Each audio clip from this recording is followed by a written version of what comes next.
This video is made possible by North Naperville Autos. If you're looking for a quality used car in the Chicagoland area, North Naperville Autos is here to help. Browse their inventory at northnapervilleautos.com and drive home in a new vehicle today.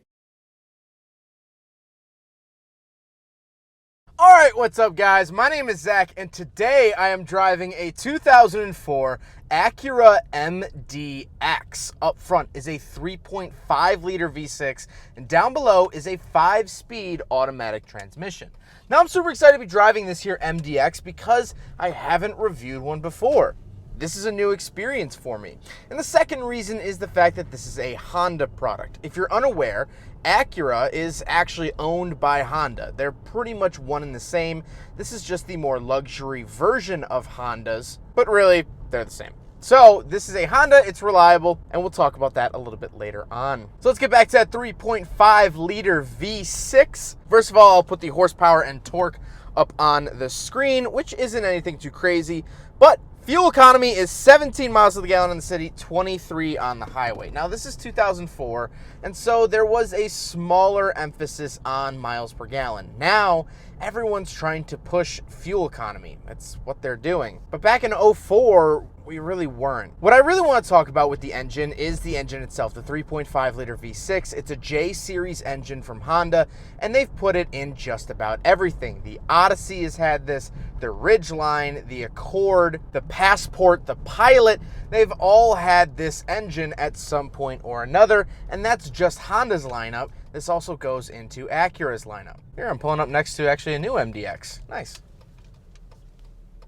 And while this doesn't make spectacular power, it's not this beast of an engine, what it is that it's really common. And common means that it's easy to find parts for, it's easy to fix, it's well known. Mechanics can look at this engine and know exactly what they're looking at. It's not weird, it's not a one-off, spin-off, one-year engine. It's very, very solid, very worked through, and very common, which will make repairs very simple if they are needed. All right, 3.5. Not bad, but I mean, it's not knocking my socks off, but it offers a good, solid amount of torque and power, and you're definitely not going to feel like this vehicle is underpowered. When you put your foot into it, things actually happen, and that's all I can ask for from a vehicle like this. Like I said, paired to it is a 5-speed automatic transmission. I've been driving around here and it's quiet, it's comfortable, it does the job. It's not rattling, squeaking, or popping here at 112,000 miles. And that's all I can ask for. Last but not least, this is all-wheel drive, and we'll talk about, we have actually a couple interesting settings to go along with that a little bit later on when we talk about the interior. So let's talk about the interior. Well, in front of me I have 3 main gauge pods. On the left is my tachometer along with what gear I'm in. In the center is my speedometer along with my trip odometer and vehicle odometer down at the bottom. And then on the right I have my fuel and my coolant temperature. I like to look at the gauges. Very typical Honda, the same thing you'll really find in like a Honda Odyssey. Again, bunch of shared parts. Now what's interesting is actually down below the gauges. On the left, I have my gauge dimmer switch. That's not that interesting. But on the right, I actually have a differential lock. So this is an all-wheel drive vehicle, and typical all-wheel drive vehicles, big, more civilian, get around town SUVs don't normally have differential locks. That's normally saved for off-road, hardcore vehicles. But this here actually has one, which is very, very interesting. On the steering wheel on the left, I have my channel, volume, and mode buttons, as well as voice commands and phone options behind that. And on the right, I have my cruise control options. Very basic steering wheel, very dated by modern standards, but again, this is a 2004, so it's 17 years old. So of course it's gonna be dated, it's dated. To the left of me, I have my cruise control button on and off, which is odd that it's not with the buttons on the steering wheel. My traction control on and off, and my fog lights on and off.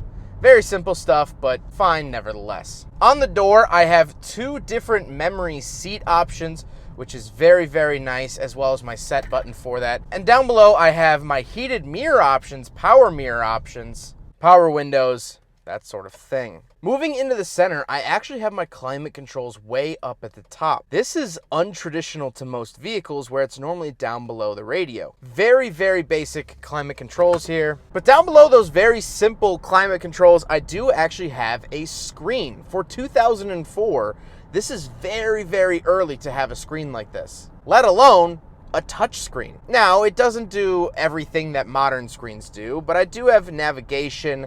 I can go to my AC information. Roadside assistance is available through here, as well as I can zoom in, zoom out. So I do want to mention I do have a backup camera, but as you can see, it's very rudimentary. I don't get lines. I don't get any sort of help, and it's very low quality. So I do have a backup camera. However, I really wouldn't rely on this all too much. Except the interesting thing is that this doesn't work as my radio. This is for navigation and cooling, and that's it. This isn't actually an infotainment screen, it's just an information screen. Because down below is where we'll find our radio. I do have a CD changer, AM, FM, aux input, display mode, things like that. Very, very basic.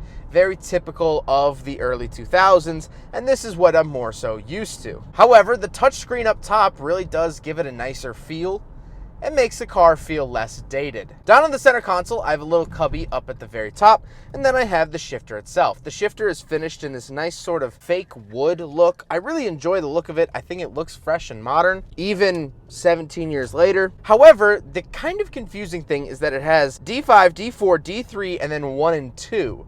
So you can actually ratchet it up through all of the gears if you'd like to, but if you want to just leave it in drive, you actually leave it in D5, which to an unfamiliar driver might be something to get used to. At the very bottom of the center console, I have my heated seat options and then a opening cup holder, which is really nice to open, but let's do a big friggin' bottle test here in the MDX, and unfortunately, it sits in that little lip. However, when I took a corner, it just flew all over the place and actually knocked my microphone down on the ground. So the MDX from 2004 fails the big friggin' bottle test.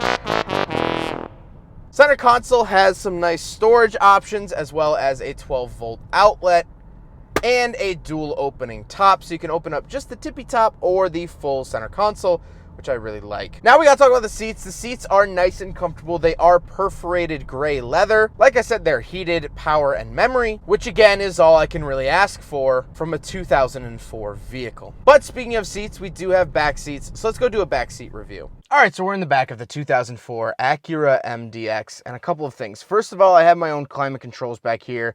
Not only temperature, not only fan speed, but also if I want to send it to my head or to my feet, which is very nice. The back seat room here is okay. While my knees aren't inherently hitting the seat in front of me, the seats are sort of angled back towards me, which makes me feel a little bit claustrophobic. I have push button lights up on the ceiling, grab handle, which I like, with a little clothes hanger here, and of course power windows, power locks, and that sort of thing. I do have a center console, can pull it down, 2 very small cup holders in there. I don't get any center storage or anything of that sort. But with that being said, let's go take a look at the tailgate and trunk area because it is pretty expansive. All right, so around the back of the MDX, just open it just like that. There's a little handle up there. And this is the back space of the MDX. Now, of course, these are the floor mats that'll come with the car, but we can open this up, have some nice storage down there. That is where your roadside jack is found. I do have a power outlet, which is absolutely fantastic. And then I actually do have folding third row seats. So the MDX actually is a third row SUV.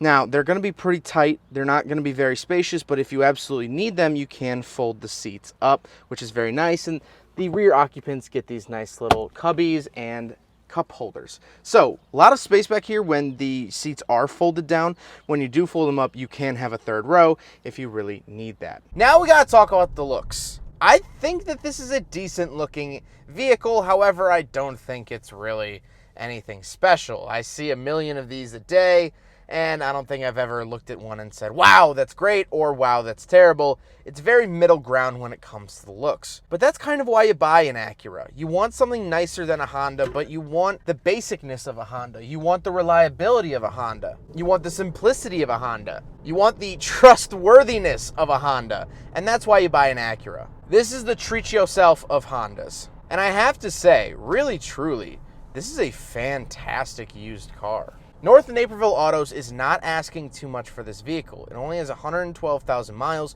which for a Honda is barely broken in. I have all of the amenities that I really want. I love the heated seats. I love the openable sunroof, which, let's open it now. Look at that. Oh, wow, that's super bright. Ugh.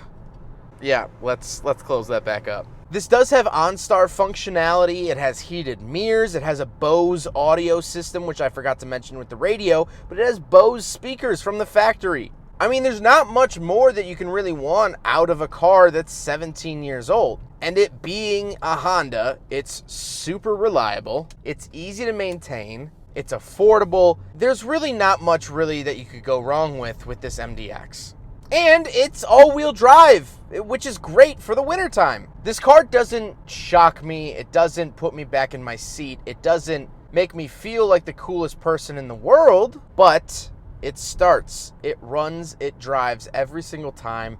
I'm going to get to where I need to go in comfort. You know, 112,000 miles, I don't hear any rattles from the suspension. I don't feel any weird quirks with the power band. It's nice and smooth.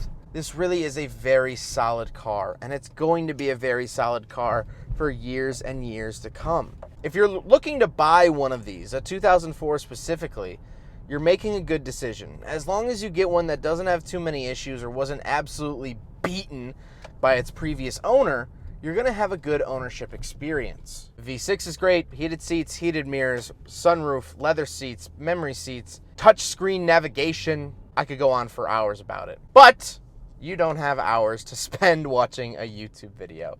So I want to thank you guys so much for watching. Huge thank you to North Naperville Autos for letting me take out their MDX. This vehicle is for sale right now on their website, so go check them out. They also have tons of really cool inventory. I believe I'm driving a manual Hyundai Veloster next. I've reviewed a Porsche 911 from them, a BMW Z3M from them, Honda Odyssey, Toyota Camry, bunch of really cool and interesting cars. If you're looking for your first vehicle in the Northern Illinois area, please check out North Naperville Autos. They'll find the right car for you, and they have very affordable pricing, as well as financing is available, which is awesome. But I hope you guys enjoyed the video. Don't forget to rate the video, comment on the video, and subscribe if you really liked it. Take care, guys.